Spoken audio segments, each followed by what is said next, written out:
What's up, y'all? Will here at Schedule Fly. Now, this is quite a unique episode. This is with Kevin Youkilis, and if you follow baseball, you know who Kevin Youkilis is. Uke would be his nickname. The Greek god of walks. He was a three-time Major League Baseball All-Star, won the World Series twice, won the Hank Aaron Award in 2008. Total badass, great player, gritty, hard-nosed, hustled, just exemplified all the great qualities of what baseball fans just love about baseball players. Well, he happens to he's retired, and he owns Loma Brewing out in California, and they're a longtime customer of Schedule Fly, and he was kind enough to offer his time to share his story and talk about the transition from baseball over to owning a brewery. And what a fun conversation this was. Super honored to have this opportunity. Learned a lot from him. Enjoyed speaking with him. Great dude, great personality, loves what he does, runs a great business. They're expanding. So check this out. And even if you're a Yankees fan, Kevin's a great dude, and you'll love listening to him. Y'all have a good one. Now, before we get to the episode, a couple of words from our sponsors. First sponsor is Flip, F-L-Y-P, flipmoney.com. Check them out. You can also find Flip in the App Store. Mobile banking service designed for the hospitality industry. If you're an owner or a manager and you're looking for a really cool, effective, unique employee benefit, check out Flip. They have a rewards-based debit card. They have a checking account with no fees, no minimum balances. It's all the things that you don't like about a bank.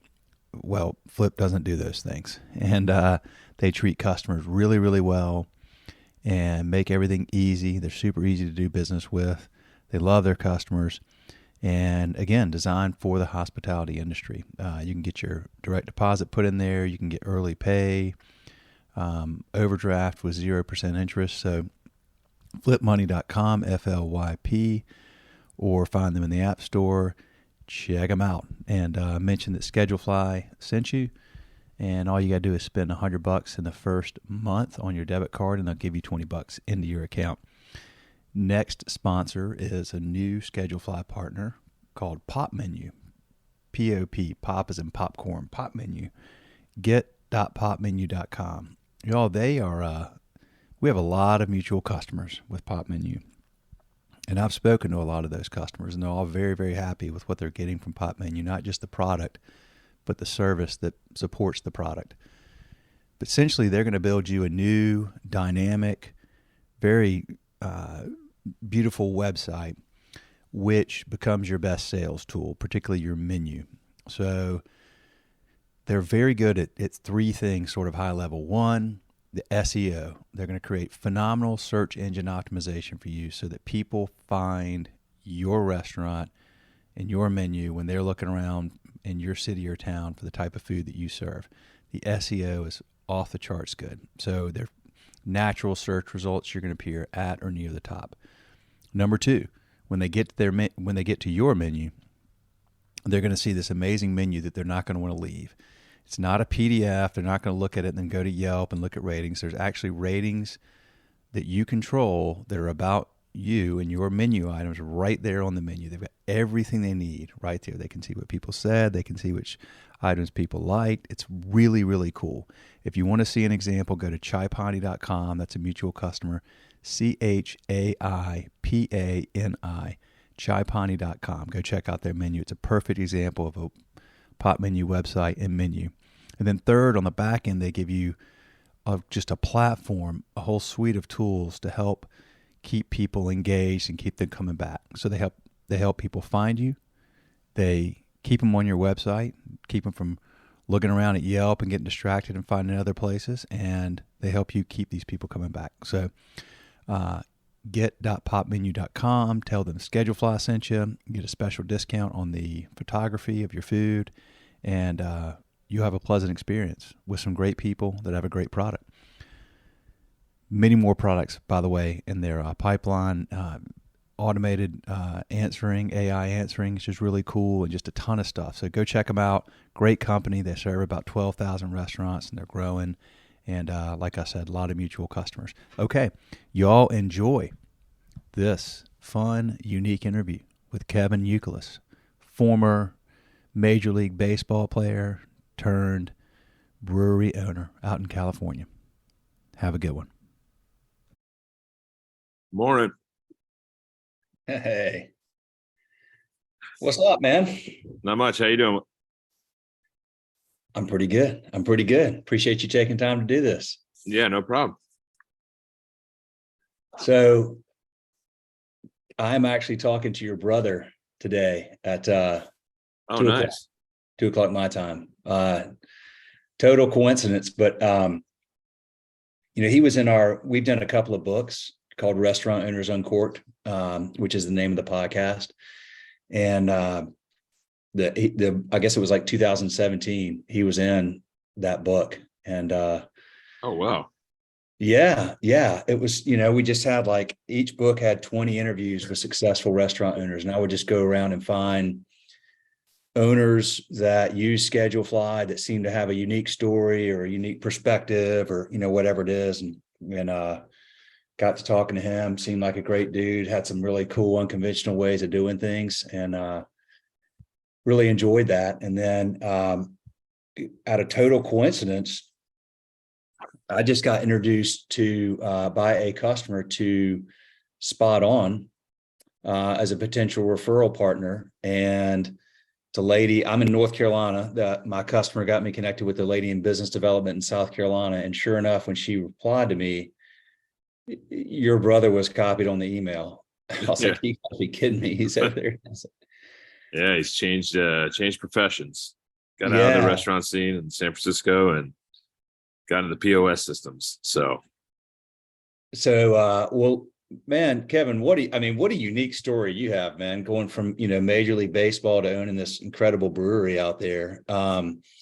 So you've got quite the story. I told a buddy of mine who's a Red Sox fan that I was going to have you on the podcast, and he said, I had not heard this before. He said, "Uke, the Greek god of walks." Yes, the Moneyball book reference. So is that what that's from Moneyball? Yeah. I was like one of the few guys that actually made it and had a career at the major league level. So they kind of emphasize that even more now. So kind of fun, but yeah, it comes back to that whole Moneyball book, but now we changed it to the Greek god of hops instead. Greek god of hops. Well, congrats on a great career, man. Tell me about making, you had a successful career, very well done. You retired, and then what led you, other than I know your brother was in this space, but what led you into the hospitality industry? Yeah, so I didn't really know that I was going to get into a restaurant business. I had a passion for craft beer when I played.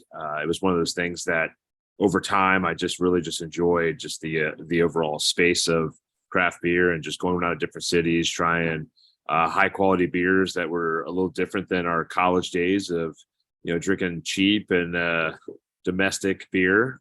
So it was never quality; it was always quantity. How much can you get for how little of a price? So once I got past that stage of my life, I discovered craft beer and just kind of really enjoyed just every little spot I went to and the differences. Like you get an IPA just because it's an IPA, the difference of each IPA that you drank from brewery to brewery for the style of IPA. There's a lot of different offerings that are just amazing. So I had a passion for it, and then I went to the Great American Beer Fest out in Denver with the plan of understanding I want to open a brewery someday.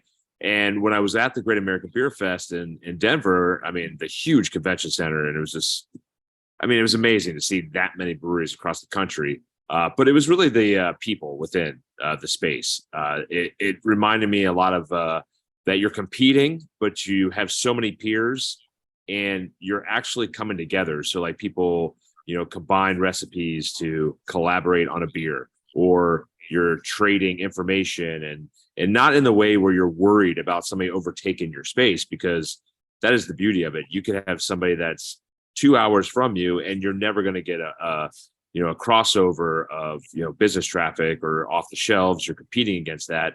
And I thought that camaraderie of how craft breweries were kind of fighting against the domestics and trying to gain a lot more steam in America, I thought that was really cool. And I wanted to be a part of that. I was always an underdog story growing up. No one really wanted me in college and pro ball too. I, got drafted my senior year, signed for $12,000. So I wasn't this bonus baby like a lot of people. So the underdog thing too was kind of cool. So I just latched onto it and just really enjoyed it. How long have you been? It's been like 5-6 years now. Is that right? Yeah. So we've been open for 6 years now. It's been, this August will be 7 years. So we're pretty excited about that. Sorry about this. I think my headset's.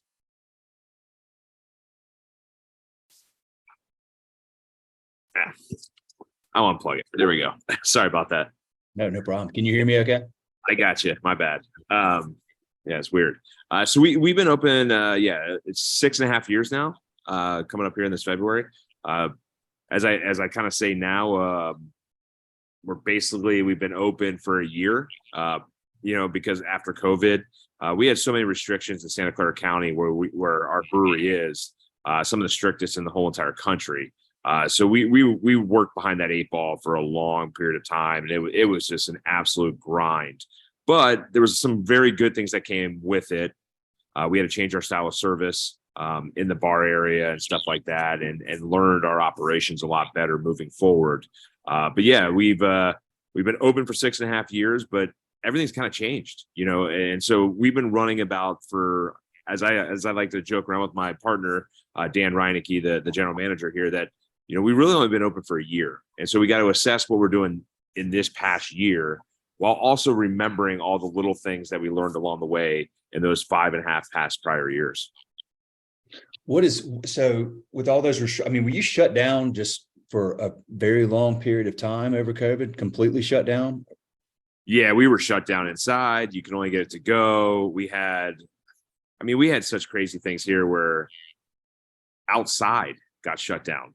So the governor put down just no, there was a night you weren't even allowed to have outdoor eating at one point here, where we had these big, we got a huge tent outside. We even had restrictions where we got called because we had 2 walls that were up, but they were parallel. They needed to be 2 walls that were perpendicular. We had people call and the county on us. It was a really odd time. We had a lot of, I joke around. It was like the people were ratting each other out. It was just wild here. It was the Wild West of COVID. And our operations were all crazy. The 6 feet of distance inside was in place for longer than most places. I traveled. So I went to Florida, I went to Texas, I went to Ohio. I was all over the country, and it was just so weird as you get off a plane. And now that we know it's just COVID's COVID, it's like California COVID is not different than Ohio COVID or, Florida. So we just had these weird things, and I would just go around the country and be like, man, this is just odd, Mm-hmm. And so we fought through it. We had to battle through a lot of things. You have lawsuits coming your way. There was all kinds of wild things that were happening during COVID. And it's specifically in Santa Clara County, where it was just a nightmare. And like I said, finally we're out of that nightmare and back to dreaming and thinking of good times ahead. Man, yeah, there was a lot of fear for a while there. People ratting people out like that was just an odd time.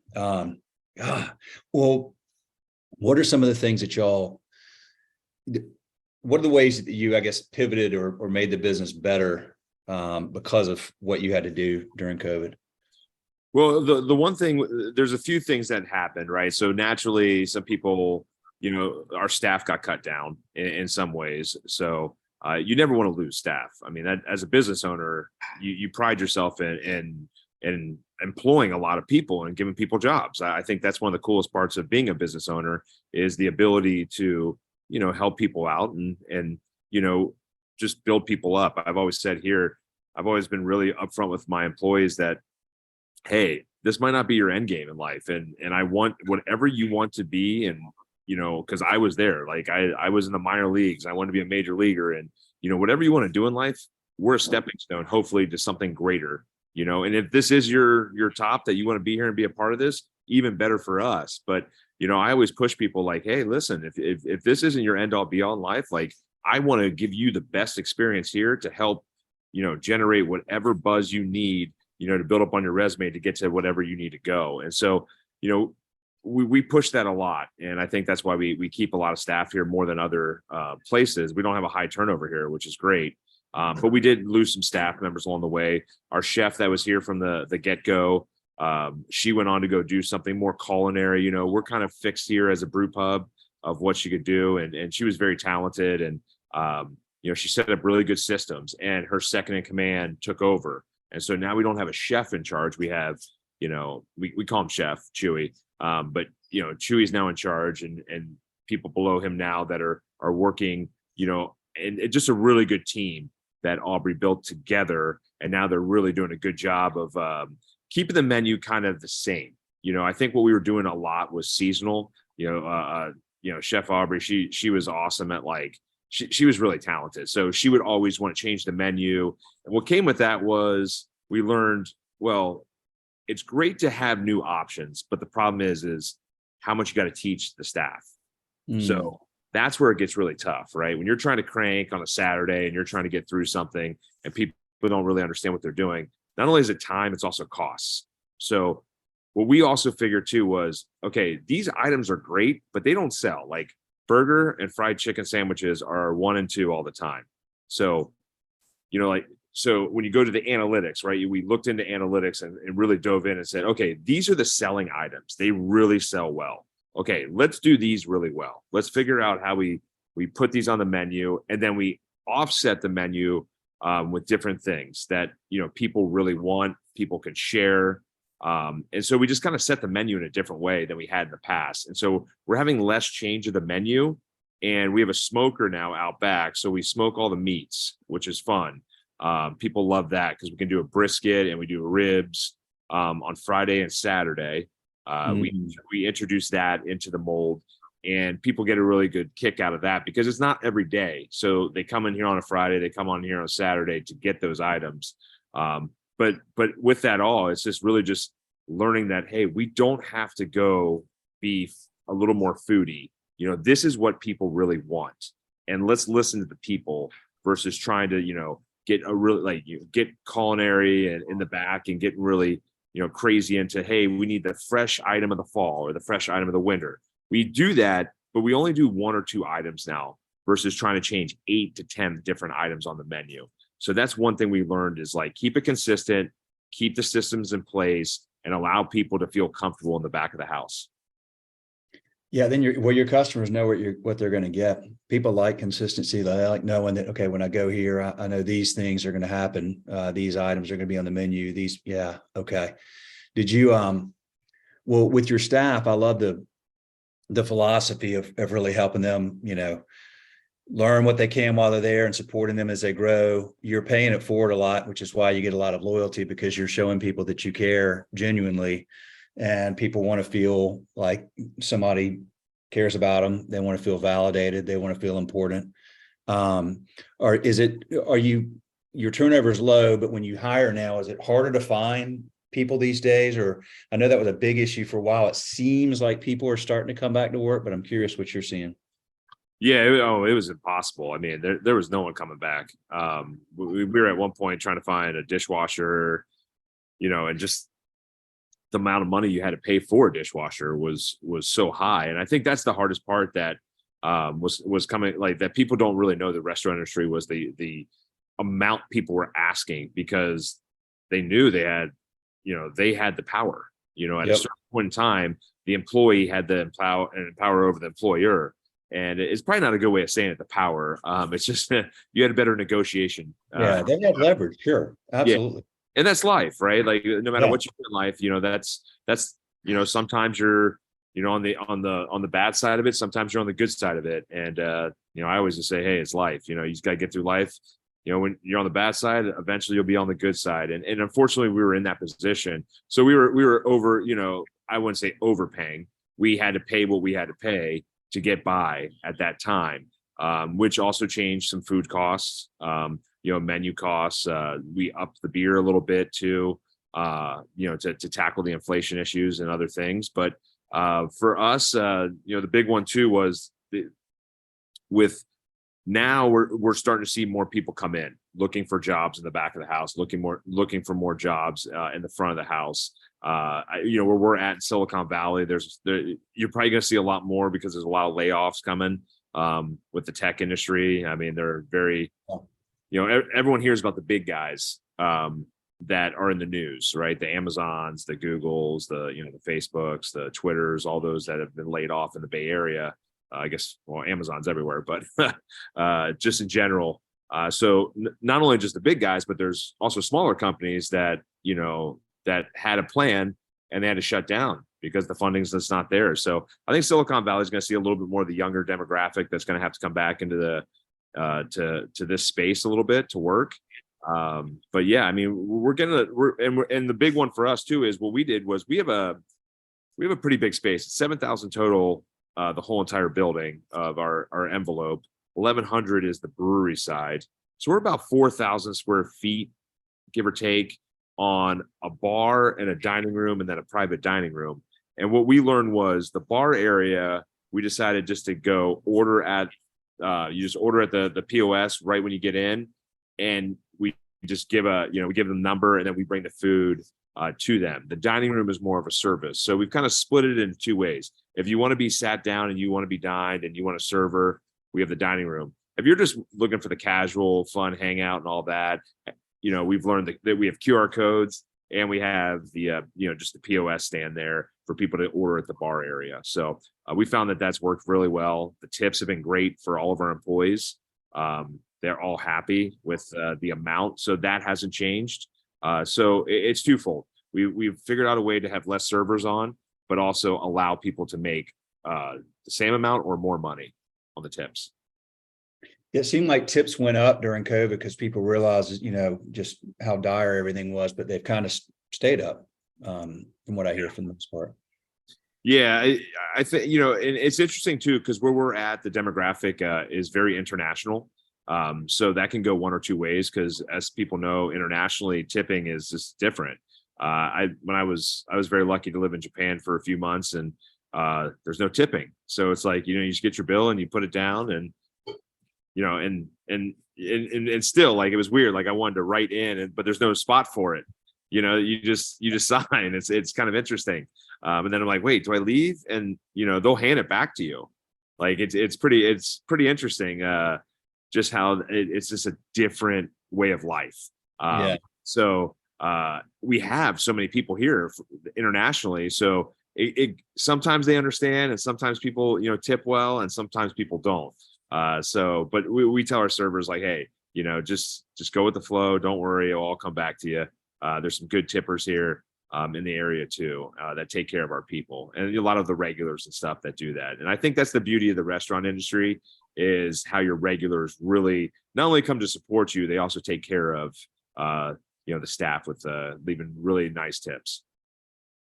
Do you, do you sell all of your beer on premise or do y'all can it and distribute it or? Yeah. So what we've done a little bit of distribution in the past. We've contract brewed out. We've tried a lot of different things.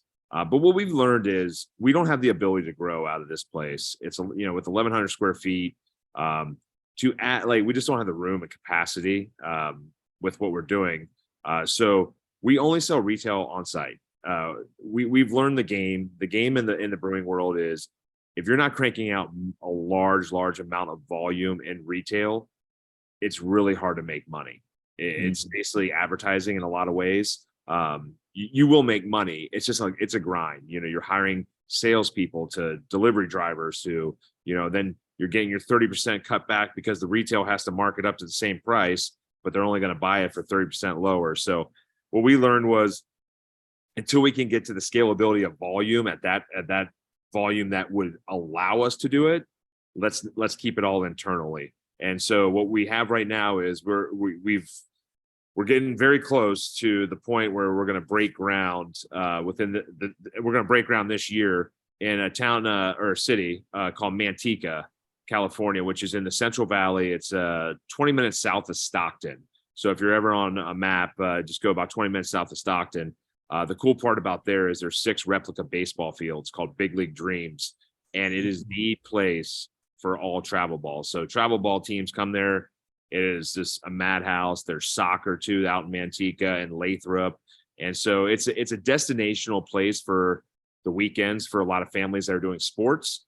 But the town also has grown in popularity because it's an hour and 15 from where we're at, but an hour into a lot of the East Bay areas where people work.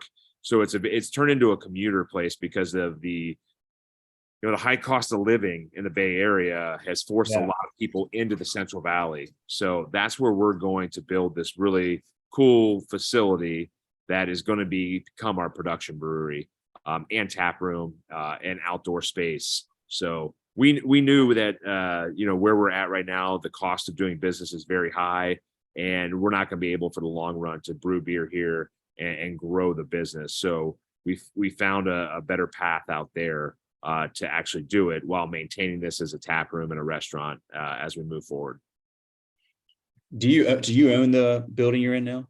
I wish we did. No, we do not own it. We lease, and we pay a high. We pay right now. We pay over $30,000 a month for this space, and that's just the nature of the beast out here. It's expensive, and so we will own the next. So we're going to buy the land, and we're going to build out a new facility out there. So it's the best part about it is the location. No matter what you talk about in life, location, unless you're doing e-commerce. And we're very lucky with that. There's baseball fields, and the Costco's right across the street from us. So high traffic area, and the Great Wolf Lodge is 250 yards away from us. So indoor water park, huge, destinational spot as well. So we're primed to have a good location. All the footprint, everything is great. Now it's about our team executing.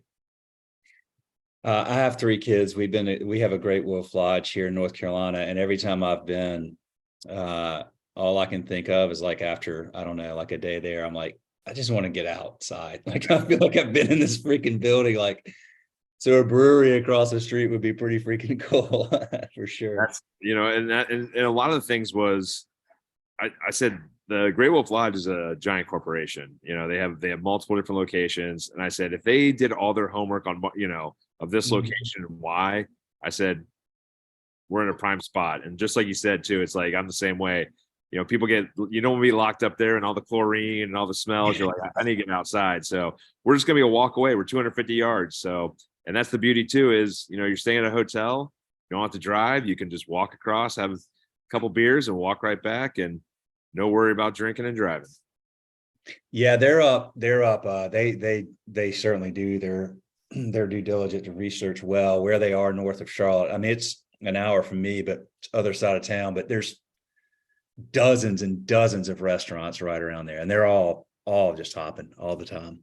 Well, that's great. So now with your growth, that's wonderful, because you've got people that work for you that maybe even didn't know they'd stay in hospitality. Maybe it was initially a stepping stone, but now you've got room for them to grow within the business and provide new opportunities for, your hustlers and your go-getters and people that, take on more responsibility. Yeah, that's the beauty of it. We have a manager right now, Nick Laurie. He started here as a server, and young, ambitious kid, smart kid that just, he's not kidding, but, kid to me in age range, but the difference, but he's worked his way up from just being a server to working his way into a little bit of management. And when we moved to Manteca, Dan, my partner, is going to go to Manteca and take over that full time. And Nick is going to stay back here and be the general manager. So, just keeping people within is always a good thing, moving them on up. And, we pride ourselves in that. We've put, we've tried our best to move people up the ladder, and try people in different, places. And I think that's the hard thing too, is, I think the cool part is we're very upfront, and we always try to put people in the right spot. Sometimes we try people as a manager of this, and it just doesn't work out. That's not their comfort zone, And so what we do is, we'll always give opportunities, but then we also just sit down and have those good evaluations and say, hey, listen, and it's amazing how many times people realize, like, you know what, I'm not meant for this. I'm not meant to, or like sales. We try to get somebody to be more of a salesperson, and they're like, you know what, this isn't for me. We're like, totally okay. Just keep doing what you're doing. You tried, not a big deal. And so I think that's the fun part about the brewery industry as a whole. But just in general, with what the staff we have here, we do a really good job of that. We like just communicating and trying. We kind of just, we don't want to keep people in the same spot all the time. We want to make sure that they're trying new things, and if it's not for them or for us, it's not working out properly, we're just very vocal about that to them and explain the reasons. And like I said before, if this isn't for them, we want to make sure that the next experience for them is great. Having been a ball player for so long, and having, played for different types of managers with different management skills and styles and things like that, did you like, what did you take from that, from being a part of a team to leading a team? I'm curious if there was crossover.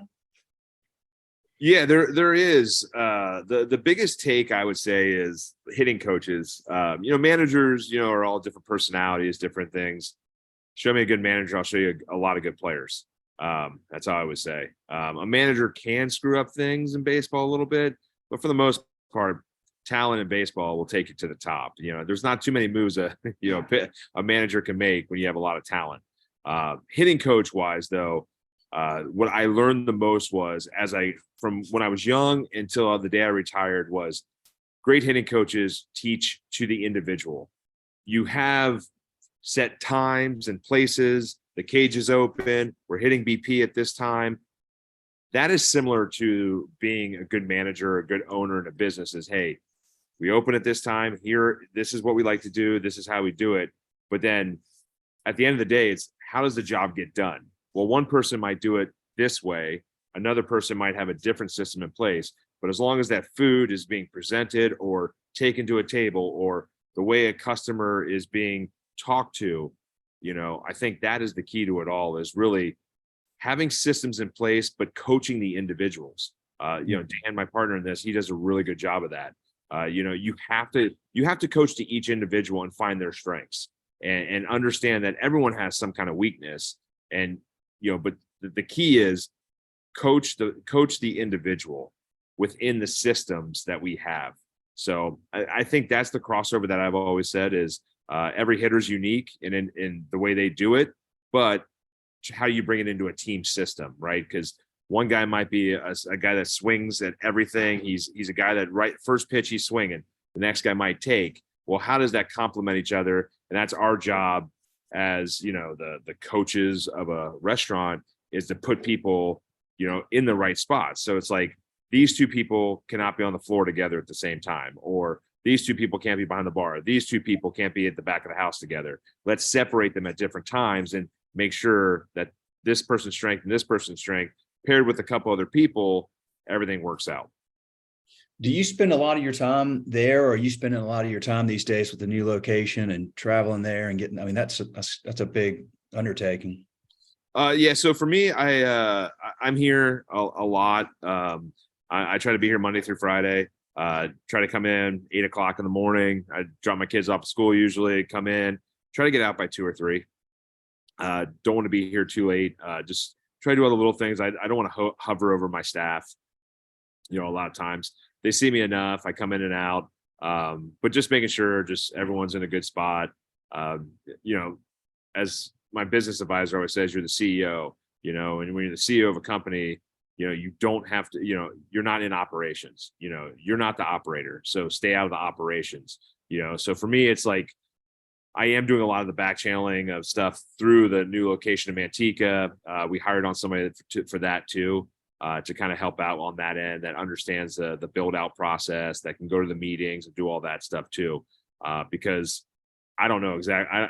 I mean, I'm learning a lot as I go. So I'm trying to put people that have a better understanding and know-how within how cities work, how commercial real estate works. So for me, I'm always in the know of and more connecting with those people, connecting with the investors. And then and I'm more of a visions guy. I'm always thinking of the vision going further. And I think I've learned that the most in the business, because you can't really be a visionary as an athlete. You got to be, you can want a vision that you're going to hit 300 and hit 40 home runs and 120, but then you got to do it. So you got to live in the moment. Whereas the CEO of a company, that's what you're doing, is really just envisioning down the road and then implementing, all the little things that can get you there. And then also like finding different paths, like, okay, this isn't working. So how do we find a better path forward? This item's not working, or, these beer styles aren't working for us. What's our identity? So for me, I'm more the visionary. I'm more connected with the investors and making sure, all the capital's in place to make this thing thrive. So you got some kids, running a successful business. Do you have time do you still hit balls around, or what do you do to stay fit and active and, outside of work? Well, I think I'm like everybody, it's just like, I need to do more, right? I need to do a better job of staying fit and active. My kids play all kinds of sports, so my life's dedicated to my kids and my family. And that's one thing my business advisor always tells me is like, make sure your family's doing great. If your family's not doing great, and work will stink.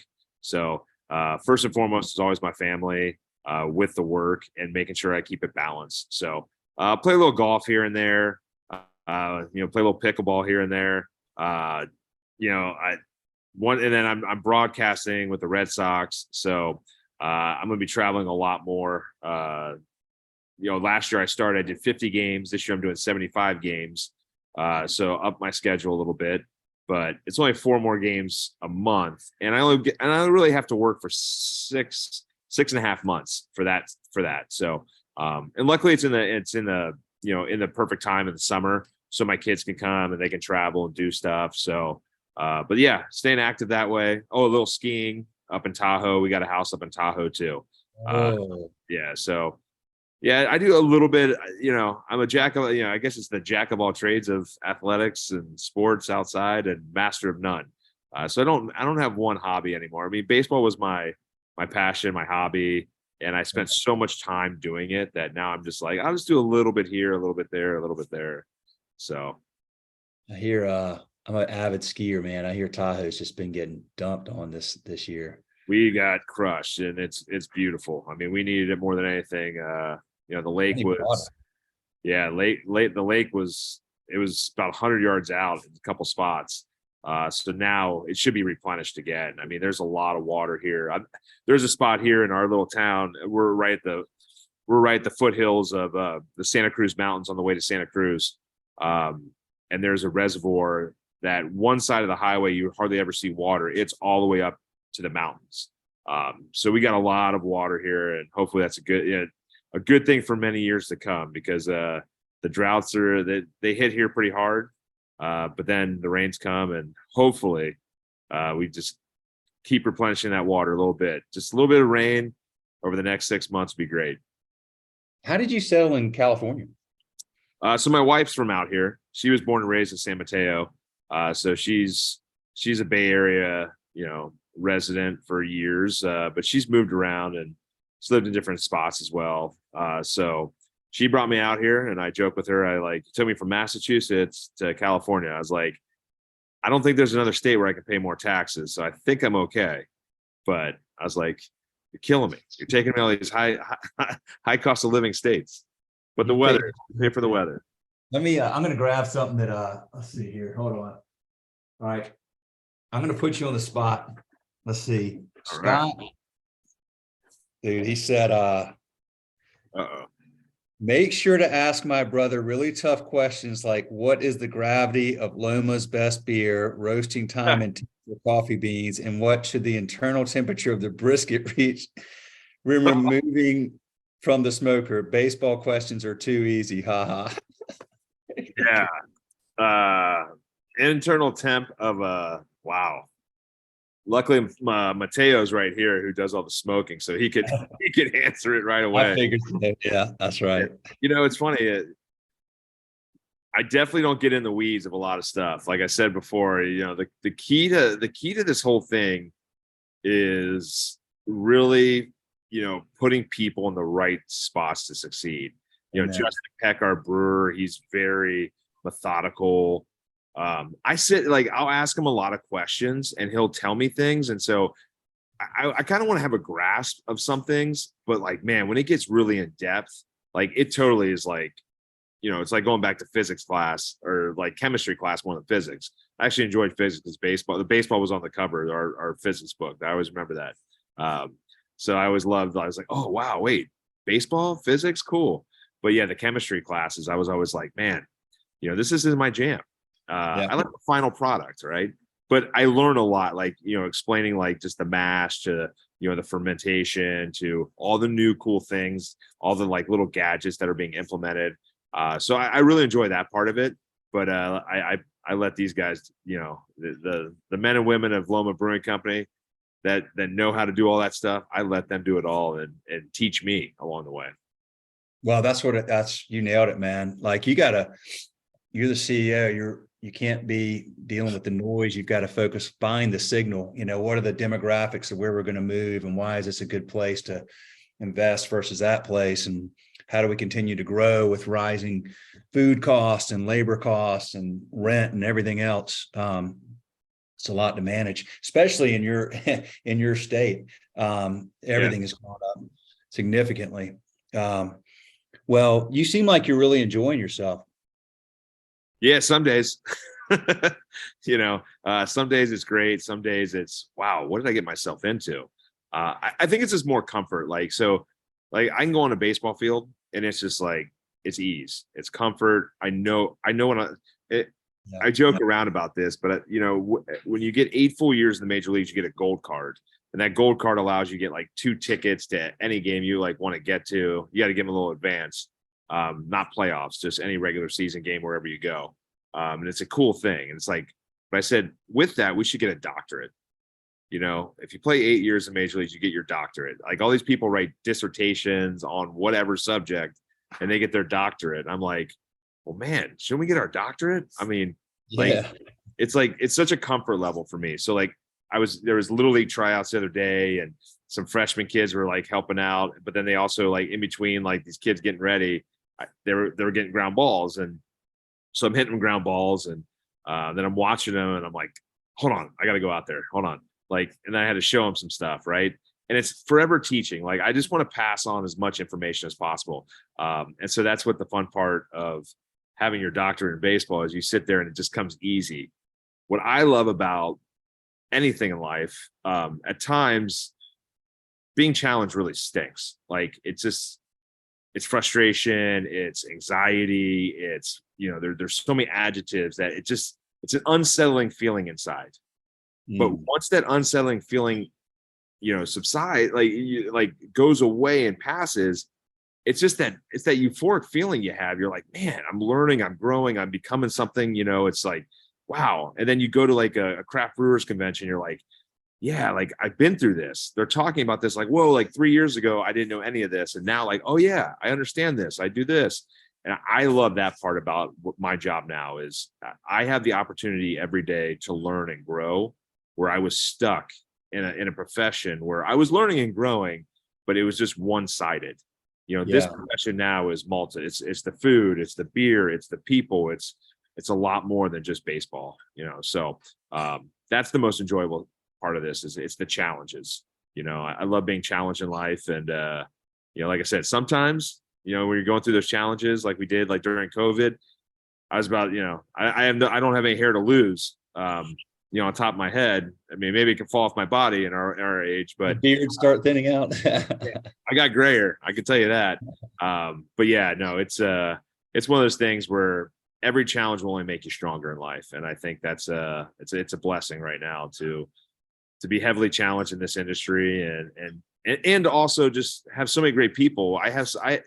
You know, it's you being a former professional athlete, people like, they want to like they want to give you all the information. Like they want to connect with you because they want to ask you about baseball because they're interested in you, but I'm more interested in them. So it's kind of like it's a fun way of doing it. And we equate to like rock stars too. Like rock stars want to be athletes want to be rock stars. So it's kind of this fun thing. So I utilize it in a positive way always to ask a lot of good questions. And if they have questions about baseball, or I just give it right back and give them some information. So they keep feeding me all the information I need to help our team get better. Well, you're clearly on a process of continuing to learn and grow, and you're very cerebral and thoughtful about the business. And do you listen to podcasts yourself, or where do you read books? Or yeah, I've been doing a lot more reading of books I've read more books in the past 2 years than I probably had my whole life. It was one of the best things that ever happened to me, was just starting to read more, listen to more Audible books. My business advisor, he did a good job of giving me a good foundation of, these books along the way. And it goes back to the CEO thing. It's like, I didn't know what a CEO was like. And for me, every day was work.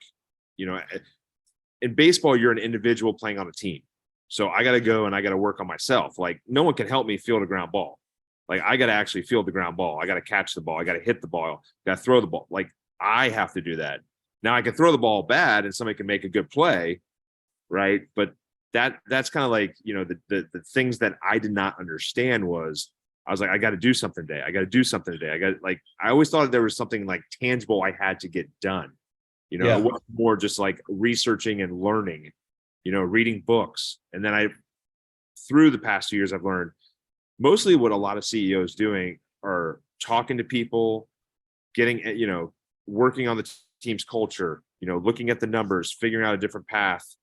But the people within you are the ones that are going to operate and do most of that stuff.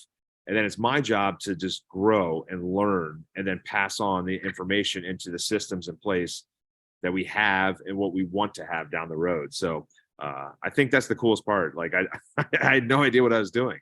And now I'm starting to get better and better each year of understanding what my role is and not being a person that's here every day, overlooking the smallest details and just getting like, hey, we can't do it this way. It's like, and then I look back, I'm like, man, I didn't need to say anything right there. It's okay. That will handle itself. And if not, down the road, we'll figure it out. Are you familiar with Jocko Willink? Oh yeah. Okay. He's got this, I call it the best 3 minutes on YouTube, but it's his speech he was doing one time on his podcast. It's called Good. So if you look up Jocko Good on YouTube, but he talked about how every time, when he was a SEAL commander, they would run into any kind of problem, like any of his guys would bring a problem to him, no matter how small or big, huge problem. His response was always good. Like whatever it just reframes your mind. Like, okay, this, COVID hit, we're shut down. Good. Because then that gets you to start thinking, how are we going to turn this into a positive? How are we going to learn? How are we going to get better? How are we going to grow from this? How are we going to turn this, what seems like a deflating problem into something that we can make ourselves better. It's just freaking awesome. I watch it like twice a month because it just helps train your brain. Like, something happens with my kid or something happens with business or whatever, just I'm learning to say good. And that gets your mind immediately thinking along the path to the solution versus like lingering with the problem, and the anxiety and everything that comes with that. Yeah, that is good stuff, like pun intended there too. But, I think that, some of these, but that's what's so great about living today. Like everyone always, I always say like, everyone thinks the world's worse, that like the world is way better than it ever has been. And like, we have so much information and so much, people that are in poverty have the opportunity to have more information given to them. It might be a little difficult for others, right? Like where if you have Wi-Fi at your house versus somebody that doesn't have Wi-Fi, but there's somewhere out there where you can go get Wi-Fi. You can gain information if you want to. You don't have to play the victim. You have the opportunities now to do things, but you have to go get it. I was never handed anything in baseball. I had to go get it. People told me I couldn't do this. I couldn't do that. You're too fat. You're too slow. You're too unorthodox. They were labeling me in their own head. But in my brain, I was like, no, I can go do this. I just got to go find it. Yeah. Okay. I got to find a better way. I got to find a better way. And that is so true. It's like, good. Like, all right, good. Let's go. Like, let's go find a different route. You know, today's a new day. Good. You know, I teach my kids this all the time. Hey, like my one son, he gets down. Like, I mean, he's a spitting image of me, very tough on himself. And I was like, hey, what happened? I was like, made an error. Didn't make the play. You're embarrassed, right? He's like, yeah, I'm just mad and embarrassed. I'm like, guess what? It's over. You got to go make another play. And the next, and he goes and makes a shot in basketball. I go, what are you? 1 for 1. That's right. Now what are you? 0 for 0. Move on. Just keep moving on. Don't judge yourself. Like, keep moving on. You know, keep moving forward. And it's hard. You know, it's hard at times when you're in that really tough, you know, mental state of mind. But yeah, that's it. I like that now. Good. Yeah, like good. Like move. Like, and he's got the best book too. I think it's like the fastest book I've ever read too. I forget that book he has. It's very short, but it's awesome. Is it Discipline Equals Freedom? Yes, I think that's it. Yeah. It's a real short book. It's like 90 pages or something. It's like perfect. Yep. Point. No, he's great. He's great. He's a great podcast. I've learned a lot from him. It's just a good mindset check on a recurring basis. I'll send you that link to that YouTube clip. I like save it. I mean, I send it to everybody. Like, everybody knows that I like that video. They're like, hey, Will, you've already sent me that, man. But it's really good. I can't forget who I sent it to. Well, look, man, I really appreciate you taking the time. I want to respect your time, but I appreciate you taking the time to do this. And I'm just inspired by your story. I think it's awesome to be able to transition that. You know, I've always wondered, being a professional athlete, you put so much of your life and your energy and your passion and love and focus into something for so long. And then to be able to let that, you know, be what it was and move into something different and challenge yourself like you have, Kevin, that's really freaking cool, man. And super admirable. So congratulations on doing that. And congratulations on the success y'all are having. And, you know, here's to more success for you and your crew. We appreciate you being our customer, man. Yeah, no, thank you. We love it. You know, it's a great way too for an owner to send a message to the whole entire, you know, instead of just one email. Schedulefly has been great in that sense, where I can, you know, it's like, hey, you know, happy holidays, or, you know, thank you, or an event happened. I can send that instantaneous message without having to like go on an email and do all that stuff. It's quick, it's easy. But just the alerts, I mean, Schedulefly, we love it. We use it, and the staff loves it, and a great product you guys have made. So thank you. Thank you, man. Appreciate it. Well, I'll tell you, I'm talking to him in like 2 hours. I'll tell him you passed with flying colors, knew it all. And he knows I don't know the brisket, because that's his jam. That's his jam. He's supposed to cook it for me. Love it, man. Well, thank you very much. I appreciate it. I'll get this episode up in the next couple of days. I'll send you the link and send the Jocko video. Awesome. Thank you, Will. Thanks, man. See you. Have a good one. You too.